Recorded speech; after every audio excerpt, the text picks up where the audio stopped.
Hello everyone, एक बार फिर से आपका स्वागत है मेरे चैनल गुडविल पाथ में, जहाँ पे देख पा रहे होंगे आप कि फ्री क्रैश कोर्स चल रहा है जिसमें हम नीट की तैयारी कर रहे हैं चैप्टर वाइज, टॉपिक वाइज और हर चैप्टर को एनसीईआरटी को ध्यान में रखते हुए, जिससे हर साल जो है नीट में मैक्सिमम क्वेश्चन पूछे जाते हैं उसके बेसिस पे हम प्रिपरेशन कर रहे हैं। तो पिछले क्लास में हमने बात किया था किंगडम मोनेरा तक हमने पढ़ा था, उसके बाद हमने किंगडम प्रोटिस्टा की बात की। आज उसी कड़ी में हम अगले किंगडम की बात करेंगे जो है किंगडम फंजाई। तो किंगडम फंजाई जो है वह उसके बारे में आप देख सकते हैं, ये हमारे वीडियो का पार्ट 3 है जिसमें हम बायोलॉजिकल क्लासिफिकेशन को 1 बाय 1 डील कर रहे हैं। तो किंगडम फंजाई की बात करें तो इसके जो ऑर्गेनिज्म है वो हेट्रोट्रॉपिक होते हैं। हेट्रोट्रॉपिक यानी कि ये अपना फूड खुद प्रिपेयर नहीं करते हैं, बल्कि अपने फूड रिक्वायरमेंट के लिए ये दूसरे पर डिपेंडेंट होते हैं, इसीलिए इनको हेट्रोट्रॉप्स कहा जाता है। अब हेट्रोट्रॉपिक के बाद जो है ये कॉस्मोपॉलिटन होते हैं। कॉस्मोपॉलिटन का मतलब हो गया कि ये हर जगह पाए जाते हैं, एयर, वाटर, सॉइल, हर जगह जितने भी प्लेसेस हैं। बट इनका जो प्रेफरेंस होता है वह वार्म एंड ह्यूमिड प्लेसेस होता है, जहाँ पे थोड़ी गर्मी है, जहाँ पे मॉइस्चर है, वहां पर वो ग्रो करना पसंद करते हैं। इसके अलावा इसके बारे में अगर बात करें तो ये जो है ब्रेड पर भी ग्रो करता है। आप जब ब्रेड खरीद करके लाते हैं कहीं से तो देखते होंगे कुछ दिनों के बाद उस पर जो है फफूंदी ग्रो कर जाता है। तो फफूंदी जो है दरअसल फंगस ही है, ब्रेड मॉल्ड। इसके अलावा जब हम ऑरेंज जब कहीं रॉट कर जाता है, ऑरेंज जब सड़ जाता है कई दिनों के बाद, तो वो फंगस की वजह से ही जो है उसमें डिकेइंग शुरू हो जाता है। तो ये सब फंगस रीजन्स है इन सब के। इसके अलावा जो टोड स्टूल्स हैं ये भी फंगस हो गया, मशरूम, फिर व्हाइट स्पॉट, ये सब फंगस है। आप देखते होंगे जो मस्टर्ड का लीफ होता है उसमें भी व्हाइट स्पॉट आ जाता है, तो ये दरअसल फंगस की वजह से होता है, पैरासिटिक फंगस की वजह से। इसके अलावा फंगस जो होते हैं वो मल्टी सेलुलर होते हैं, बट इसके कुछ एक्सेप्शंस भी हैं, जैसे कि ईस्ट जो होते हैं वह यूनिसेलुलर होते हैं, और ये जो है बियर और ब्रेड बनाने के लिए यूज होता है ईस्ट का। उसके बाद बात करें फंगस की, तो फंगस जो है वह डिजीज भी कॉज करता है, जैसे व्हीट रस्ट डिजीज कॉज किया जाता है पक्सीनिया के द्वारा। इसके अलावा इसका जो है एंटीबायोटिक बनाने में भी जो है फंगस का बहुत इंपॉर्टेंट रोल है, और इसका एग्जांपल हो गया पेनिसिलियम। फिर जैसा मैंने बताया कि जो फंगस है उनमें एक लॉन्ग थ्रेड लाइक स्ट्रक्चर होता है, long thread like filamentous structure होता है जिसको बोलते हैं हाइफी। और ये जो हाइफी है जब अपना नेटवर्क बना करके रहता है, कहीं पे एक जाल लाइक स्ट्रक्चर बनाता है हाइफी का, तो उसको बोलते हैं माइसीलियम।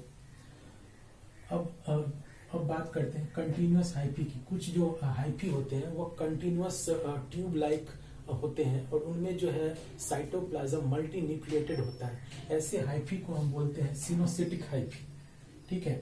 अब कुछ हाइफी जो होते हैं वह उनमें सेप्टा होता है, वो सेप्टेट होते हैं, या फिर वो क्रॉस वाल्स होता है उसमें, तो वो भी एक टाइप ऑफ हाइफी है। इसके अलावा अगर हम बात करें तो जो फंगस है, फंगस का जो सेल वॉल है वह काइटिन का बना होता है और पॉलीसेकेराइड का बना होता है। फिर फंगस के बारे में मैंने बताया मोड ऑफ न्यूट्रिशन फंगस का जो है वह हेट्रोट्रॉपिक होता है, यानी कि न्यूट्रिशनली दूसरे पे डिपेंडेंट होते हैं अपने फूड रिक्वायरमेंट को फुलफिल करने के लिए। तो हेट्रोट्रॉप्स में भी कई टाइप्स हैं, जैसे कि कुछ पैरासिटिक होते हैं, कुछ डिकम्पोजर्स होते हैं, कुछ सैप्रोफिटिक होते हैं। तो जो सैप्रोफिटिक होते हैं वह डेड एंड डिकेइंग प्लांट्स को कंज्यूम करते हैं, जबकि जो पैरासिटिक होते हैं वह किसी होस्ट के बॉडी में इन्फेक्शन कॉज करते हैं और उससे जो है अपना फूड कंज्यूम करते हैं। तो इसी तरह इसका जो है डिफरेंट मोड ऑफ न्यूट्रिशन होता है। फिर एक आता है सिम्बायोटिक, सिम्बायोन्ट्स। तो लाइकेंस और माइकोरिजा ये जो है सिम्बायोन्ट्स है। ये सिम्बायोन्ट दरअसल एक तरह का एसोसिएशन है। एसोसिएशन का मतलब कि दो ऑर्गेनिज्म जब एक दूसरे पे डिपेंडेंट होते हैं किसी रिक्वायरमेंट के लिए, तो वो सिम्बायोसिस कहलाता है। जैसे इस केस में देखिए लाइकेन के केस में, तो फंगस और अलगी ये जब एक दूसरे पे डिपेंडेंट होते हैं तो उस एसोसिएशन को बोलते हैं लाइकेंस। फिर एक दूसरा एसोसिएशन है यानी सिम्बायोसिस है माइकोरिजा। ये माइकोरिजा क्या होता है, तो जब फंगस और हायर प्लांट्स का जो रूट नोड्यूल है इसके बीच जब कुछ एसोसिएशन होता है, कुछ एक दूसरे को हेल्प करते हैं, वैसे एसोसिएशन को हम बोलते हैं माइकोरिजा। उसके बाद अगर रिप्रोडक्शन की बात करें फंगस में, तो ये कई तरह का होता है। वेजिटेटिव फेज में जो है फ्रेगमेंटेशन के थ्रू, फिजन के थ्रू, बडिंग के through vegetative mode of reproduction होता है। जबकि एसेक्सुअल मोड ऑफ रिप्रोडक्शन में स्पोर्स बनता है, डिफरेंट काइंड्स ऑफ स्पोर्स बनते हैं। तो ये कोनिडिया भी हो सकता है, जू स्पोर्स भी हो सकता है, और स्पोरेंजियो स्पोर्स भी हो सकता है। तो ये डिफरेंट टाइप्स ऑफ स्पोर्स बनते हैं जब फंगस में एसेक्सुअल मोड ऑफ रिप्रोडक्शन होता है। उसके बाद अगर सेक्सुअल मोड ऑफ रिप्रोडक्शन की बात करें तो इसमें जो है ऊ स्पोर्स बनता है, एस्को स्पोर्स या बेसिडियो स्पोर्स के थ्रू इनमें जो है सेक्सुअल मोड ऑफ रिप्रोडक्शन होता है। उसके बाद ये जो स्पोर्स है, स्पोर्स एक तरह के फ्रूटिंग बॉडी में बनते हैं। फ्रूटिंग बॉडीज एक स्ट्रक्चर है जिसमें स्पोर्स बनता है। फिर sexual mode of reproduction, sexual mode of reproduction भी होता है फंगस में। तो इसमें जो है ये 3 स्टेप्स में होता है। सेक्सुअल रिप्रोडक्शन के लिए 3 स्टेप्स हैं। उसमें सबसे पहला है प्लाज्मोगैमी, हम देख पा रहे होंगे, फिर है कैरियोगैमी और फिर है मियोसिस। नाउ क्या होता है कि जब 2 गैमेट आपस में फ्यूज करते हैं तो उसके प्रोटोप्लाज्म का फ्यूजन होता है। तो ऐसे फ्यूजन को हम बोलते हैं प्लाज्मोगैमी। अब प्लाज्मोगैमी के बाद आता है कैरियोगैमी, जिसमें 2 न्यूक्लियस का फ्यूजन होता है, और उसके बाद जो जाइगोट बनता है उस जाइगोट में मियोसिस होता है, यानी रिडक्शन डिवीजन होता है, और उससे जो है हैप्लॉइड स्पोर्स बनते हैं। तो एनसीईआरटी में आप देख पा रहे होंगे कि उसमें दिया गया है शुरू में कि जब सेक्सुअल स्टेज होता है उसमें 2 कंपेटिबल मीटिंग टाइप के जो हाइफी होते हैं वो आपस में आते हैं और वो फ्यूज करते हैं। उसके बाद आपने उसमें देखा होगा कि एक डाइकैरियोन न्यूक्लियर के बारे में बात की गई है, डाइकैरियोन कंडीशन और डाइकैरियोन फेज के बारे में बात किया गया है। तो दरअसल ये होता है कि जब प्लाज्मोगैमी होता है, यानी जब प्रोटोप्लाज्म का फ्यूजन होता है, उसके बाद जो 2 न्यूक्लियाई होते हैं, नॉर्मली होता है कि 2 न्यूक्लियाई आपस में फ्यूज करके 2n बनाते हैं, ये नॉर्मली होता है। पर फंगस के केस में ये थोड़ा डिफरेंट होता है। कुछ मेंबर्स में जैसे कि एस्कोमाइसिटिस और बेसिडियोमाइसिटिस में ये थोड़ा डिलेड हो जाता है, और कुछ देर तक जो है ये n+n इसी कंडीशन में रहता है। तो ये जो कंडीशन है इसी को डाइकैरियोन बोलते हैं, और वो जो फेज है उसको हम कैरियोफेज बोलते हैं। अब बात करें क्लासेस का, तो फंगस में जो है डिफरेंट क्लासेस हैं। हम यहाँ पे 4 क्लासेस की बात करेंगे। तो उसका बेसिस है फंगस को कई क्लासेस में बांटने का।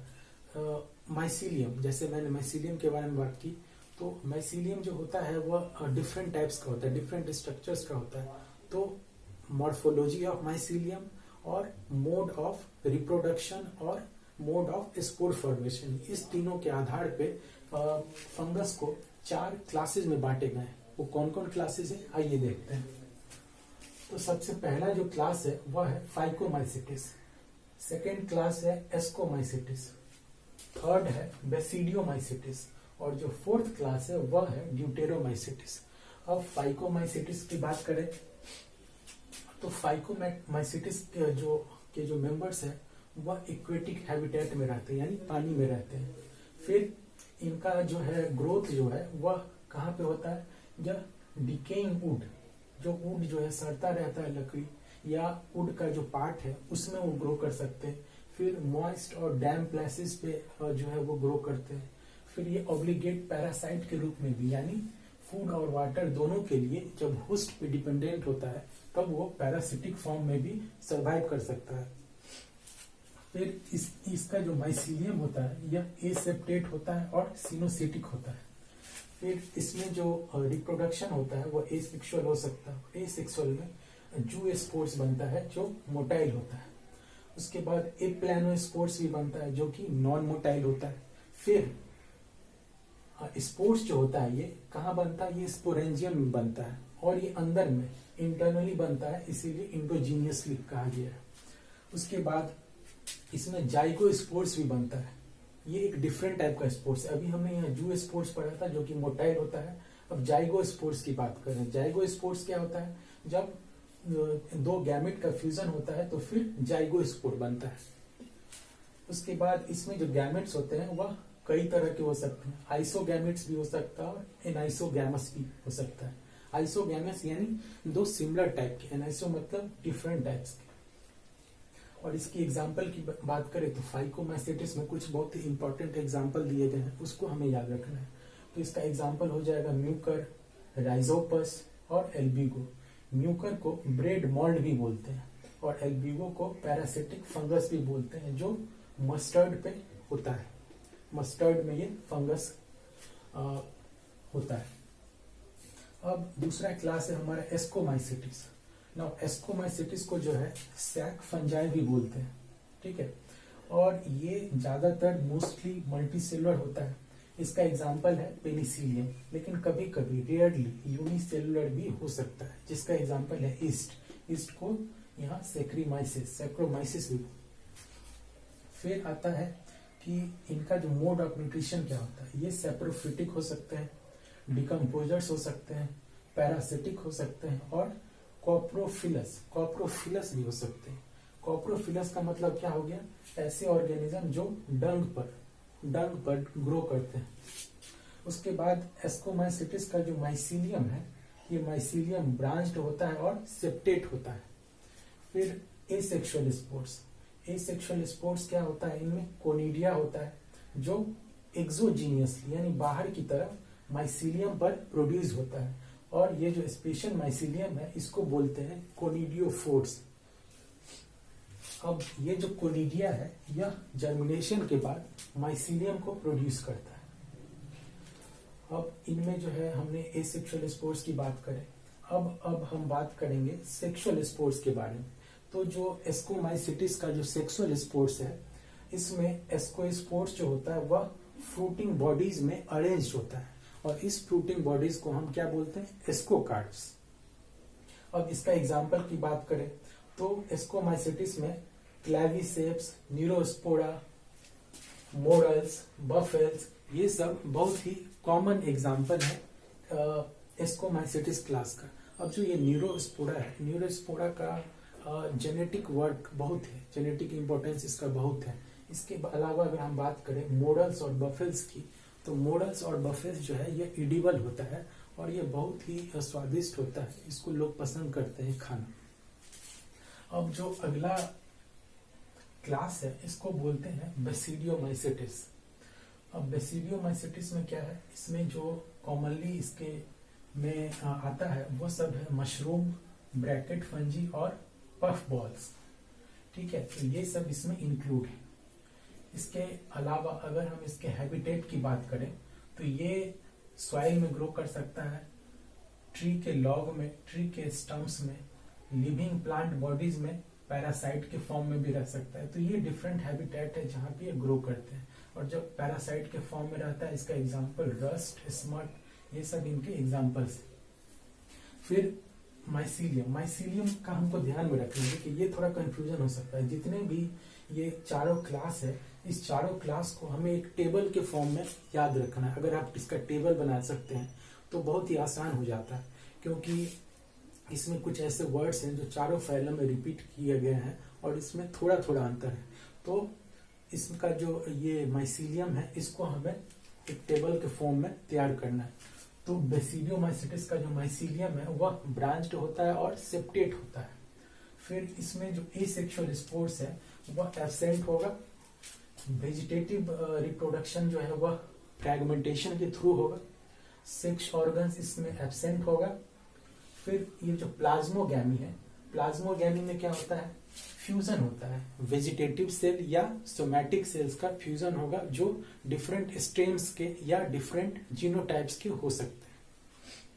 फिर बेसिडियम में कैरियोगैमी होगा या मियोसिस होगा, जिससे बेसिडियोस्पोर्स बनते हैं और ये एक्सोजीनियसली यानी बाहर की तरफ बनते हैं। और ये बेसिडिया कहाँ पे, देखिए ये बेसिडियम क्या है, सिंगुलर है और इसी का प्लूरल होता है बेसिडिया। ये बेसिडिया होता है बेसिडियोकार्ड्स में, इसमें अरेंज होता है। अब एग्जाम्पल की बात करें तो बेसिडियोमाइसिटिस के भी 3 एग्जाम्पल आपके एनसीईआरटी में दिए गए हैं, अगैरिकस, अस्ट्रिलैगो और पक्सीनिया। अगैरिकस को मशरूम भी बोलते हैं, अस्ट्रिलैगो यानी स्मट और पक्सीनिया यानी रस्ट फंगस। तो ये 3 क्लासेस के बारे में हमने अभी जाना। अब जो इसका लास्ट क्लास है किंगडम फंजाई का, वो है ड्यूटेरोमाइसिटिस। ना ड्यूटेरोमाइसिटिस को जो है इम्परफेक्ट फंजाई भी बोलते हैं, क्योंकि अभी तक इसका सिर्फ वेजिटेटिव और एसेक्सुअल रिप्रोडक्शन के बारे में हमें जानकारी है। इसका जो सेक्सुअल स्टेज है या परफेक्ट स्टेज कह लीजिए, उसके बारे में हमें जानकारी अभी नहीं है।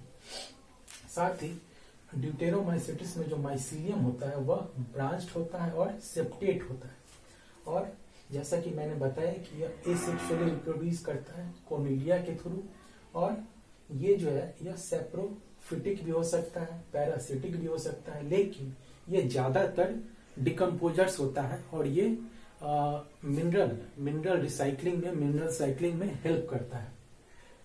और अगर इसकी एग्जाम्पल की बात करें तो इसके भी 3 एग्जाम्पल है, अल्टरनेरिया, कोलिटोट्राइकम और ट्राइकोडर्मा। तो ये 3 एग्जाम्पल्स हो गए ड्यूटेरोमाइसिटिस के। अब जो है कि ड्यूटेरोमाइसिटिस है, इसमें जब लिंकेज डिस्कवर किया गया था तब जो है इसको ड्यूटेरोमाइसिटिस में रख दिया गया। तो हालांकि इसमें जो है चेंज होता रहता है, जब इसका सेक्सुअल स्टेज आता है तो कई बार इसको जो है एस्कोमाइसिटिस और बेसिडियोमाइसिटिस में भी रख दिया गया। तो ये चेंज होता रहता है, जैसे जैसे हमारी नॉलेज बढ़ेगी इस क्लास के बारे में भी, तो इसके जो है चेंजेस आते रहेंगे। तो ये हमने अभी पढ़ा फंगस के बारे में, किंगडम फंगस, जिसके 4 क्लासेज होते हैं, फाइकोमाइसिटिस, एस्कोमाइसिटिस, बेसिडियोमाइसिटिस और ड्यूटेरोमाइसिटिस। फिर चारों क्लासेस के जो है एग्जाम्पल्स दिए गए हैं, उसके कुछ फीचर्स दिए गए हैं, उसको जो है आप एक टेबल के फॉर्म में बना लेंगे, और इसका जो भी फीचर्स है उसको 1 बाय 1 अगर आप पढ़ते हैं तो बहुत ही आसानी से याद हो जाएगा। फिर इसके जो एग्जाम्पल्स है उसको बहुत ही माइन्यूटली पढ़िए, क्योंकि ये हो सकता है उसको पढ़ने में थोड़ा प्रॉब्लम आ जाए, क्योंकि कुछ अनयूजुअल वर्ड्स हैं, कॉमन वर्ड्स नहीं है, साइंटिफिक नेम दिया गया है, और साइंटिफिक नेम के साथ साथ उसका अदर नेम, कॉमन नेम भी दिया गया है। तो वो आप जरूर याद रखें, वो भी टेबल के फॉर्म में या मैच द फॉलोइंग या ट्रू फॉल्स के रूप में जो आपको पूछा जा सकता है। इसके अलावा आपके जो एनसीईआरटी में इस चैप्टर से भी कुछ डायग्राम्स दिए गए हैं। ये देखिए एनसीईआरटी है, एनसीईआरटी में आप देख रहे हैं ये जो फंगस है, फंगस का ये कुछ डायग्राम दिया गया। यहाँ पे मशरूम है, फिर इससे पहले जो है आपको सबसे पहले यहाँ पे म्यूकर दिया है, फिर एस्परजिलस है, और ये सबसे नीचे जो है अगेडिकस का दिया है सी में एग्जाम्पल, सॉरी अगेडिकस है, ये म्यूकर, एस्परजिलस और अगेडिकस। तो ये जो तीनों डायग्राम है आपके एनसीईआरटी में यहाँ पे दिया हुआ, इस तीनों डायग्राम का भी आप देख लेंगे। ये हो सकता है एज इट इज आपके नीट पेपर में आ जाए और आपको आइडेंटिफाई करने के लिए इसके फीचर्स के बारे में क्वेश्चन पूछ सकता है, तो इसको भी आप जरूर देखें। इसके अलावा जिस तरह से आप लोग जो है हमारे चैनल को लाइक कर रहे हैं, सब्सक्राइब कर रहे हैं, तो ये देख के हमें बहुत अच्छा लगता है, और मुझे खुशी होती है जब आप इस तरह का पॉजिटिव कमेंट करते हैं। साथ ही अगर इसमें कुछ प्रॉब्लम आ रहा है आपको साउंड में या फिर वीडियो क्वालिटी में या फिर किसी भी तरह का कोई वीडियो में इशू आ रहा है, तो ये हमारा जो है अभी प्रिलिमिनरी स्टेज में है, थोड़ी इशू हो सकती है, तो उसके लिए आप निश्चिंत रहें। आप कमेंट बॉक्स में डाल दिया करें क्या प्रॉब्लम आ रहा है, अगर कुछ कमी है तो उससे हम जरूर सही करेंगे, और अगर कोई बात अच्छी लगती है तो उसे भी आप अप्रिशिएट करें। तो ये था हमारा आज किंगडम फंजाई के बारे में। अगले वीडियो में हम उससे आगे बात करेंगे, वायरस के बारे में जानेंगे, और इसी तरह से हर चैप्टर का हम जो है पूरी एनालिसिस के साथ आपको टॉपिक वाइज वीडियो प्रेजेंट करेंगे। तो अभी के लिए बस इतना ही। चैनल को देखते रहे, सब्सक्राइब करें, शेयर करें। Thank you.